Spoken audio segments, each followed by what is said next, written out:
देश की सर्वोच्च अदालत सुप्रीम कोर्ट से देश के प्रधानमंत्री नरेंद्र मोदी को क्लीन चिट मिल गई है।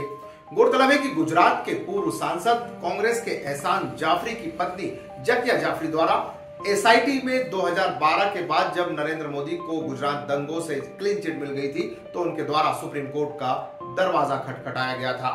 लेकिन सुप्रीम कोर्ट द्वारा भी प्रधानमंत्री नरेंद्र मोदी जो तत्कालीन गुजरात के मुख्यमंत्री थे उनके पक्ष में फैसला दिया गया है। अब ये मान लिया जाए कि क्या वाकई गुजरात दंगों से प्रधानमंत्री नरेंद्र मोदी को अब कभी परेशानी का सामना नहीं करना पड़ेगा या फिर एक बार फिर उनके खिलाफ न्यायालय की शरण ली जाएगी। आखिर क्या थे गुजरात दंगे और आखिर क्या आरोप लगे थे प्रधानमंत्री नरेंद्र मोदी पर, इस रिपोर्ट में जान लेते हैं। शुक्रवार को शीर्ष अदालत ने पूर्व कांग्रेस सांसद एहसान जाफरी की पत्नी जकिया जाफरी की उस याचिका को खारिज कर दिया जिसमें उन्होंने 2002 के गुजरात दंगों के संबंध में एसआईटी द्वारा तत्कालीन गुजरात के मुख्यमंत्री नरेंद्र मोदी को मिली क्लीन चिट को चुनौती दी थी।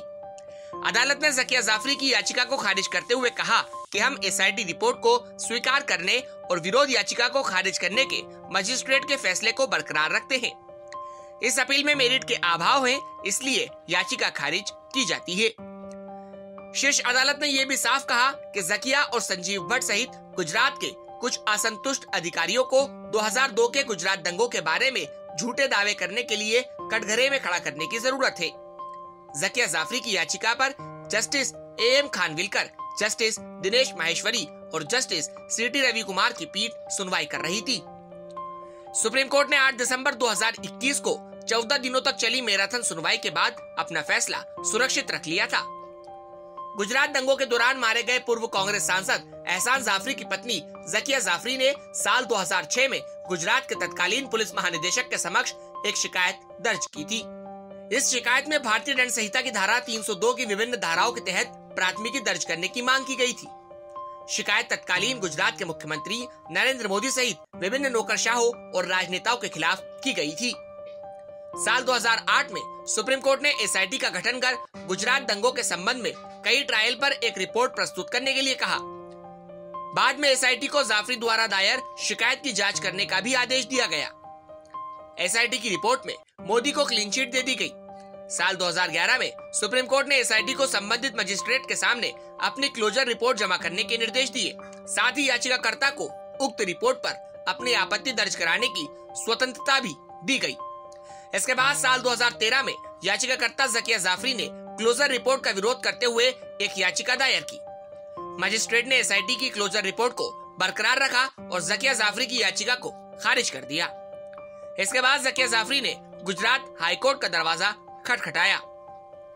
साल 2017 में हाईकोर्ट ने भी मजिस्ट्रेट के फैसले को बरकरार रखते हुए जकिया जाफरी की याचिका खारिज कर दी। इसके बाद 2017 में उन्होंने शीर्ष अदालत का रुख किया।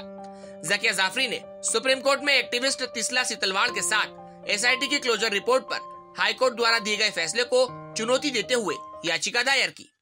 सुप्रीम कोर्ट में सुनवाई के दौरान याचिकाकर्ताओं की ओर से पेश हुए वरिष्ठ अधिवक्ता कपिल सिब्बल ने दावा किया कि एसआईटी ने उपलब्ध सभी सामग्रियों की जांच नहीं की उन्होंने और इसकी जांच में पक्षपात किया गया। संबंध में कपिल सिब्बल द्वारा तर्क दिया गया कि राज्य में नफरत फैलाने में सहायता की गई थी। टीवी चैनलों पर शवों को दिखाया गया था जिससे जाहिर तौर पर गुस्सा फूटा हुए कहा कि हम एसआईटी रिपोर्ट को साथ ही वर्ग विशेष के आर्थिक बहिष्कार को बढ़ावा देने के लिए भी सामग्री प्रसारित की गई थी।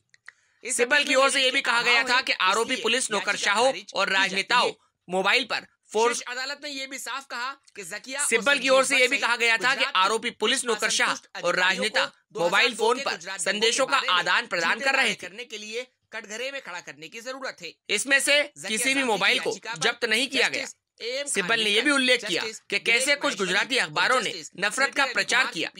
एसआईटी की ओर से पेश हुए वरिष्ठ वकील मुकुल रोहतगी ने याचिकाकर्ता की दलीलों को बेबुनियाद करार दिया और कहा कि एसआईटी ने गहनता से छानबीन की थी।